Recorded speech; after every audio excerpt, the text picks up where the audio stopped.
Hello students, मैं सत्येंद्र शर्मा और आज की वीडियो में हम लोग कक्षा 9 का 13th चैप्टर पृष्ठीय क्षेत्रफल और आयतन की एक्सरसाइज 13.1 का पार्ट 3 करेंगे।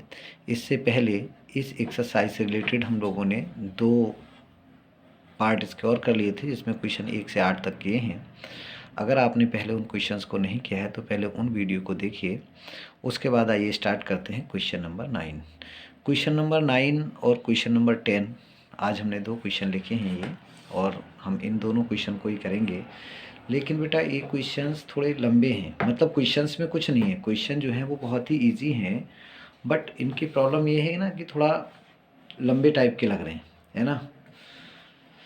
तो एक क्वेश्चन मैं आपको बता दे रहा हूँ, एक क्वेश्चन को कैसे करना है ये बता देंगे, उसके बाद आप उसे घर से कर लेना। चलिए देखिए, क्वेश्चन नंबर 9 क्या कह रहा है कि सुभाष 2 प्रकार के गत्ते के डिब्बे बनाता है। ठीक है, सुभाष 2 प्रकार के डिब्बे बनाता है। एक तो बड़े डिब्बों की विमाएँ दी हुई हैं 20, 15 और 5, मतलब लंबाई 20 है, चौड़ाई 15 है, ऊंचाई 5 है। और छोटे डिब्बे बनाता है जिनकी 16, 12 और 4। अति व्यापकता बेटा ओवरलैपिंग है ना, एक वर्ड है ओवरलैपिंग, अभी बताएंगे क्या है। के लिए कुल पृष्ठीय क्षेत्रफल का 4% के बराबर अतिरिक्त गत्ता लगेगा। गत्ते की लागत दी है 10 रुपये प्रति वर्ग मीटर। तो प्रत्येक प्रकार के 200 डिब्बे बनाने की कितनी लागत आएगी। तो अब आपको ये बताना है कि अगर वो 200 डिब्बे बनाए, मतलब 200 डिब्बे, बड़े डिब्बे भी 200 बनाए, छोटे डिब्बे भी 200 बनाए, तो उसमें कुल कितना पैसा लगेगा। तो उसके लिए हमें ये ज्ञात करना है कि उसमें कितना गत्ता लगेगा। अगर हमें गत्ता मालूम हो गया कि सर इतना गत्ता लगेगा, तो हम ये 10 रुपये से गुणा कर देंगे, बस यही हमारा उसका क्या होगा, आंसर हो जाएगा। अब मेन प्रॉब्लम ये है कि इसमें हम गत्ता कितना लगेगा ये कैसे निकालें। तो कितना गत्ता लगेगा, इसके लिए हमारे लिए उस गत्ते को बनाने का क्या चाहिए होता है, संपूर्ण पृष्ठ चाहिए होता है। तो 2 प्रकार के डिब्बे हैं, दोनों का हम कर लेते हैं। छोटे डिब्बे का संपूर्ण प्रश्न निकाल लें, बड़े डिब्बे का संपूर्ण प्रश्न निकाल लें, बस इतनी सी बात है ना। चूँकि 200 बना रहा है तो जो बड़ा आएगा उसको 200 से गुणा कर देंगे, जो छोटे वाला आएगा उसे 200 से गुणा कर देंगे, है ना। ठीक है, उन दोनों को जोड़ लेंगे, इतना उनका संपूर्ण पृष्ठ हो गया, मतलब टोटल 400 डिब्बों का संपूर्ण पृष्ठ आ जाएगा। फिर ये एक वर्ड यहाँ लिखा है ना, अतिव्यापकता के लिए। अतिव्यापकता मतलब ओवरलैपिंग। अतिव्यापकता मतलब हम यहाँ समझ लें कि गत्ते बनाते समय कुछ एक दूसरे के ऊपर ओवरलैप होता है, कुछ पार्ट या कुछ कटपिट के मतलब एक्स्ट्रा लगेगा। इसे आप ये समझ सकते हो कि उसके 4% एक्स्ट्रा लगेगा। तो जो आंसर निकल के आएगा उसका हम 4% निकालेंगे और उसे उसमें जोड़ देंगे। तो ये टोटल इतना गत्ता लगेगा, वो जो आंसर आएगा उसे हम 10 से गुणा कर देंगे, वही हमारा फाइनल आंसर होगा।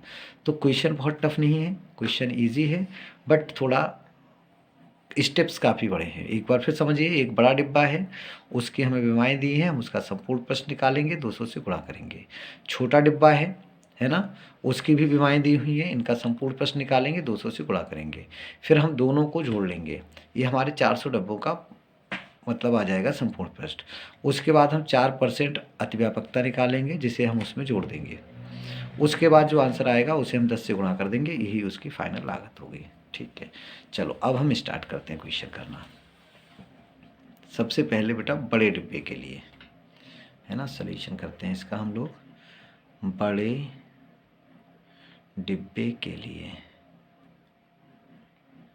डिब्बे के लिए, बड़े डिब्बे के लिए देखो L क्या है बड़े डिब्बे के लिए, उसकी जो लंबाई हो 20, 15, 5 है, तो L हम ले लेते हैं 20 सेंटीमीटर। V हो जाएगा उसका 15 सेंटीमीटर और H हो जाएगा 5 सेंटीमीटर। ठीक है, 20, 15 और 5 हो गई। तो हम क्या लिखें, इसलिए एक बड़े डिब्बे का संपूर्ण पृष्ठ है ना। बेटा यहाँ ये डिब्बा लिखा है ना हमने, यहाँ पे एक शब्द तुम लिखा दिया करो बीच में घनाभ, क्योंकि जो डिब्बा है वो किसके आकार का है, घनाभ का है, मतलब इसके संपूर्ण पृष्ठ के लिए सूत्र किसका लगेगा, घनाभ का लगेगा। तो घनाभ के सूत्र होता क्या है, 2LB plus BH plus HL, यही सूत्र होगा। ठीक है, तो 2 L कितना है आपका 20 गुणा 15 प्लस 15 गुणा 5 प्लस 5 गुणा 20, ये तो हो जाएगा आपका एक उसका। तो क्या हो जाएगा ये 2, 15 दूनी 30, कितना हो गया ये 300 प्लस 15 पंजे 75 मतलब 75 हो गया ये, प्लस 20 पंजे 100। ठीक है, तो ये कितना हो गया आपका 300 ये हो गया, 100 ये हो गया 400, 475, तो 2 गुणा 475। ठीक है, तो ये 2 पंजे 10, 7 दूनी 14 और 1 15 और 4 दूनी 8 1 9, है ना। कितना आ गया 950 सेंटीमीटर स्क्वायर। कितना आ गया 950 सेंटीमीटर स्क्वायर। ठीक है, ओके। अब क्या करें इसके बाद, इसलिए 200 बड़े डिब्बों का 200 बड़े डिब्बों का संपूर्ण पृष्ठ वो कितना आ जाएगा, 200 गुणा कर लेंगे बस हमसे, 200 गुणा 950, है ना। तो ये तो 0 1 1 ये 2 0 तो ये हो गए, और 2 पंजे 10, 1 0 और हो गया, 2 पंजे 10 और 9 दूनी 18 1 19, इतना आ जाएगा बेटा, इतने centimetre square, 19,000 centimetre square, 19,000 centimetre square. ये तो हमारा हुआ एक बड़े डिब्बे के लिए। ठीक, अब हम लिखेंगे छोटे डिब्बे के लिए, छोटे डिब्बे के लिए देखो, अब छोटे डिब्बे के लिए क्वेश्चन बेटा हमने एक बार आपको दिखा दिया, बार बार थोड़ी दिक्कत होती, चलिए एक बार फिर दिखा दे रहा हूँ, अदरवाइज क्वेश्चन को आप लोग बुक में देख लिया करिए। ये देखो छोटे डिब्बे के लिए है,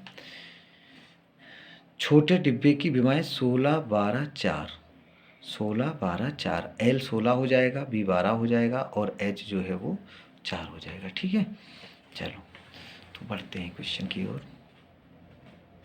हाँ, तो L है इसका 16 सेंटीमीटर, V है इसका 12 सेंटीमीटर और H है 4 सेंटीमीटर। ठीक, तो एक छोटे डिब्बे का, डिब्बा मतलब कोई घनाभ यहाँ लिख लेते हैं, घनाभ, एक छोटे डिब्बे मतलब घनाभ का संपूर्ण पृष्ठ, यहाँ भी सूत्र तो वही लगेगा, 2LB plus BH plus HL। अच्छा, तो देखो 2 L क्या है यहाँ 16 गुणा 12 प्लस 12 गुणा 4 प्लस 4 गुणा 16। ठीक है, यही आएगा HL, है ना, H 4 गुणा 16। ठीक है, अब इसकी गुणा कर लेते हैं हम लोग, तो 2, देखो 16 दूनी 32 मतलब 2, 16 दूनी 32, 16 एकन 16 और 3 19। ठीक है, प्लस 12 चौक 48 प्लस 16 चौको 64, यही आएगा। ठीक है, अब क्या करते हैं, इसे जोड़ लेते हैं हम लोग, तो जोड़ो भाई, 8 2 10 4 14, 8 2 8 10 4 14, फिर 6 एक हासिल का 7 4 11 9 20 का 0 हासिल 2 1 3। ठीक हो गया, कितना हुआ 304, है ना। एक बार फिर जोड़ लेते हैं, 8 2 10 4 14 हाथ से लगा 1 10 4 14 14 6 20 हाथ से लगा 2 2 1 3। ठीक, 304। अच्छा, इनकी गुणा कर लेते हैं 2 से, है ना। जब इसकी 2 से गुणा करोगे तो कितना आ जाएगा, ये 608 हो जाएगा, 608 क्या सेंटीमीटर स्क्वायर।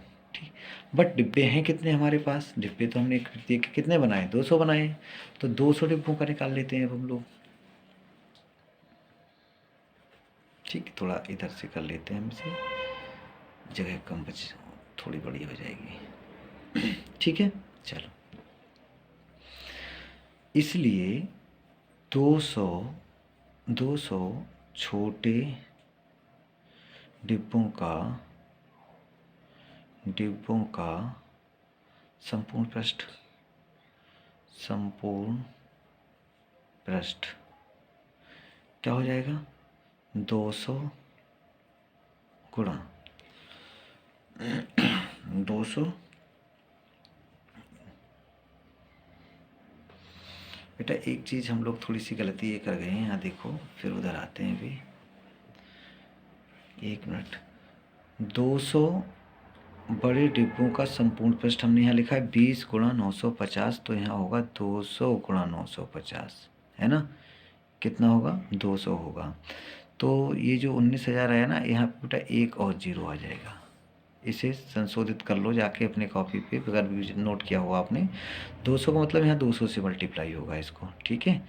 तो 2 1 3 जीरो तो पहले से लगेंगे, और 5 दूनी 10 का एक जीरो और आ जाएगा।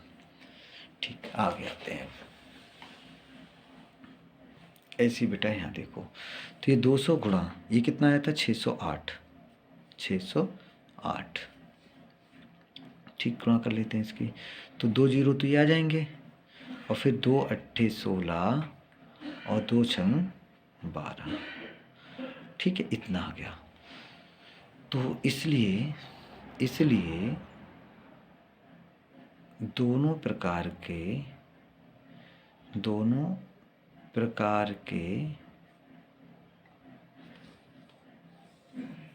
सभी डब्बों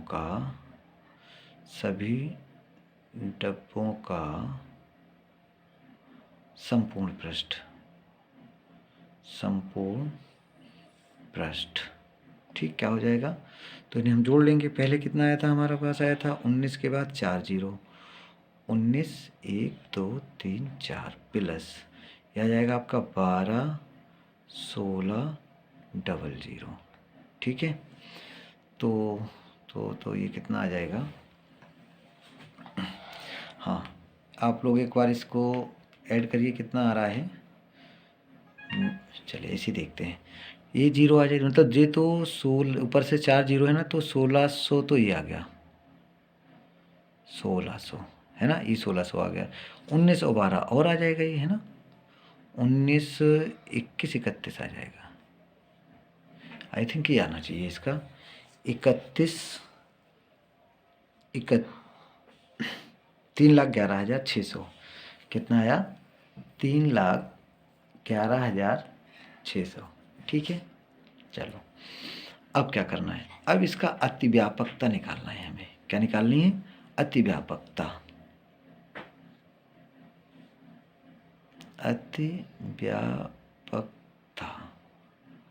अतिव्यापकता होगी 31,16,00 का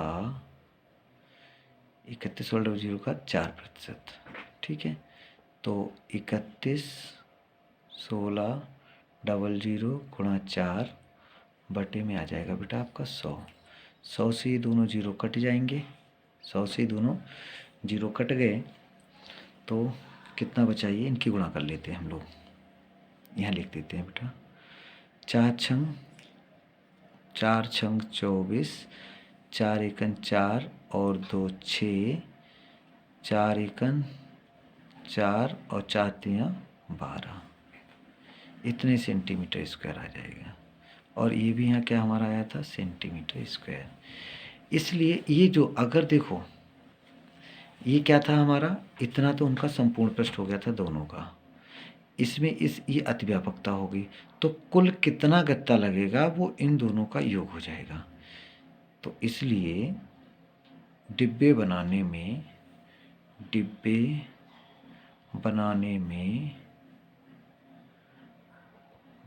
में लगे गत्ते का कुल क्षेत्रफल, कुल क्षेत्रफल हो जाएगा। इन दोनों को हमें जोड़ना है। किसे? 31,16,00 प्लस 12,464 464। ठीक है, इनको भी हमें अब क्या करना है, प्लस करना है। हाँ, इसको बेटा जब जोड़ेंगे तो अच्छा ऐसे ही देखो, ऐसे इसको जब हम जोड़ेंगे तो डायरेक्ट आ जाएगा, मैं सीधे लिख दे रहा हूँ बेटा इसे, ये आएगा आपका 32 40 64, 40 64 है ना। एक बार जोड़ लेना, देखो 4 का 4 आ जाएगा, 6 का 6 आ जाएगा, फिर 6 और 4 10, 10 का हो जाएगा 0 है ना। 2 1 3 और एक हासिल का 4, 31 1 32, ठीक कितना आ जाएगा, इतना सेंटीमीटर स्क्वायर हुआ, इतना सेंटीमीटर स्क्वायर हुआ। अच्छा अब एक प्रॉब्लम यहाँ और है, अब वो प्रॉब्लम क्या है उसे फिर देखो। ये हमारा जो आंसर आया वो किस में आया, सेंटीमीटर स्क्वायर में। अच्छा यहाँ क्या दिया था, यहाँ ये दिया है यदि गत्ते की लागत 10 रुपये प्रति वर्ग मीटर, क्या आया, वर्ग मीटर, मतलब जो हमारा आंसर आया है वो वर्ग सेंटीमीटर में आया है, बट जो मूल्य दिया है वो वर्ग मीटर में दिया है। तो फर्स्ट ऑफ ऑल हमें क्या करना होगा, इसके लिए वर्ग मीटर में कन्वर्ट करना होगा, ठीक है ना। जो हमारा वर्ग सेंटीमीटर है उसे हम क्या करें, वर्ग मीटर में कन्वर्ट करें। तो उसके लिए क्या होता है, देखो ये हुआ 32, अक्सर बच्चे बेटा यहाँ कंफ्यूज होते हैं, इसलिए सही से समझना है इसे, 32 40 64। अब है यहाँ पे 100 गुणा 100, ये करना पड़ता है, क्यों, क्योंकि यहाँ सेंटीमीटर स्क्वायर है। जब हम सेंटीमीटर को मीटर बनाते हैं तो 100 से भाग करते हैं, बट हम तो सेंटीमीटर स्क्वायर को बना रहे हैं ना, तो 100 गुणा 100 से भाग करेंगे, मतलब 10,000 से भाग करेंगे। जब इससे हम इसे भाग करेंगे मतलब इधर से 4 के बाद दशमलव लग जाएगा, इधर से 1 2, देखो 100 से भाग करते तो 2 के बाद दशमलव, तो यहाँ से 4 के बाद 1 2 3 4, मतलब ये आंसर आएगा आपके पास 32 0 40 64 है ना, 40 64, 32 0 मतलब 32.40 64, 32.40 64, ये इतना, अब ये क्या हो गया हमारा, मीटर स्क्वायर हो गया, इतने मीटर स्क्वायर। इसलिए इसलिए कुल लागत हमें निकालनी थी, कुल लागत, तो कुल लागत आ जाएगी आपके पास क्या, 10 रुपये से गुणा कर देंगे हम इसको, 32.40 64 गुणा 10 है ना, 10 रुपये है 1 वर्ग मीटर की, तो एक दशमलव उधर भाग जाए तो ये हो जाएगा आपका 324.064 रुपये, ठीक है, ये आ जाएगा, ये इसका आंसर आ गया है ना, 324.064 रुपये। इसकी एक बार आप लोग कैलकुलेशन को देख लेना, हो सकता है कहीं थोड़ी बहुत मिस्टेक हो, अदरवाइज़ तो ठीक है, लेकिन फिर भी कैलकुलेशन जब भी क्या करें तो उसे एक बार अपने आप चेक कर लिया करिए, ठीक है। एक बार क्वेश्चन को मैं आपको फिर से बता दे रहा हूँ। 2 प्रकार के डिब्बे थे, पहले डिब्बे का हमने क्षेत्रफल निकाला, उसे 200 से गुणा कर दिया, क्योंकि दो प्रकार मतलब 200 डिब्बे हैं। इसी तरह से फिर हमने छोटे डिब्बे का निकाला एक का, फिर उसे 2 से गुणा कर दिया क्योंकि 200 डिब्बे थे। उसके बाद हमने क्या किया, दोनों प्रकार का निकालने के लिए हमने उन दोनों को जोड़ लिया, है ना। दोनों प्रकार निकालने के लिए हमने क्या किया, ये देखो दोनों को जोड़ लिया। उसके बाद क्या किया, 4% अतिरिक्त जाता था, 4% निकाल लिया हमने। 4% निकालने के बाद उसका 4% जो आया उसे हमने फिर उसमें जोड़ दिया, मतलब ये तो ओरिजिनल था, 4% और लगेगा, इतना तो लगेगा ही, इसका बाद 4% और लगेगा, तो इसका 4% निकाल के इसमें हमने जोड़ दिया, तो यहाँ पहुँच गए। उसके बाद क्या था, ये हमारा सेंटीमीटर में था तो हमने पहले मीटर स्क्वायर में कन्वर्ट किया, और उसके बाद जो 10 रुपये आ रहा था उससे हमने गुणा कर दिया, बस आपका आंसर आ गया। अच्छा ये क्वेश्चन बेटा आपके लिए होमवर्क में है, SW क्वेश्चन थोड़ा देखने में अजीब था इसलिए मैंने सोचा इसे लिख लूँ। एक आयताकार डिब्बे की विमाएँ ये के अनुपात में है, मतलब हमने इसे मान लेंगे L बराबर 2K 3K and 4K, LBH आपके हो गए, है ना। L हो गया, मतलब अब इसमें K में आ जाएगा, L बराबर 2K, B बराबर 3K, H बराबर 4K के अनुपात। यदि ₹8 प्रति वर्ग मीटर वाले और इतनी वर्ग मीटर वाली सीट से ढकने की लागत का अंतर इतने रुपए हो। अच्छा कितना, इसे बनाने में, इसमें बनाने में कितनी सीट लगेगी, है ना, इस डिब्बे को बनाने में कितनी शीट लगेगी, उसके लिए हम क्या करेंगे, इसका संपूर्ण प्रश्न निकालेंगे।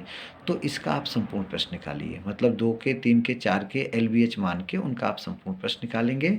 और जो संपूर्ण प्रश्न निकल आएगा उसके लिए आप एक बार तो आप 10 से गुणा करिएगा, 8 से गुणा कर दीजिए, ठीक है। दोबारा उसी संपूर्ण प्रश्न को आप 9.5 से गुणा कर दीजिए, ठीक है। उसके बाद उन दोनों को घटा लीजिए, उन दोनों को घटा लीजिए। उनके बाद जो घटाने के बाद जो अंतर आएगा उसको आप 1248 के बराबर रख दीजिए, यही आपका आंसर होगा, ठीक है ना। या एक दूसरा तरीका बता रहा हूँ मैं, इन दोनों में अंतर कितना है, 1.5 का। तो आप इसका संपूर्ण प्रश्न निकाल लीजिए, LBH है ना।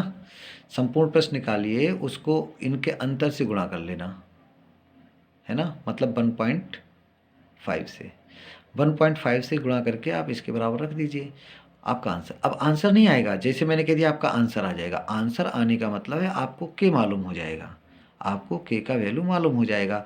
और जब के का वैल्यू हो जाए तो उसके इसमें रख लीजिए 2 के 3 के 4 के माने थे, बस आपका आंसर हो गया। वही आपकी इसकी विमाएँ होंगी।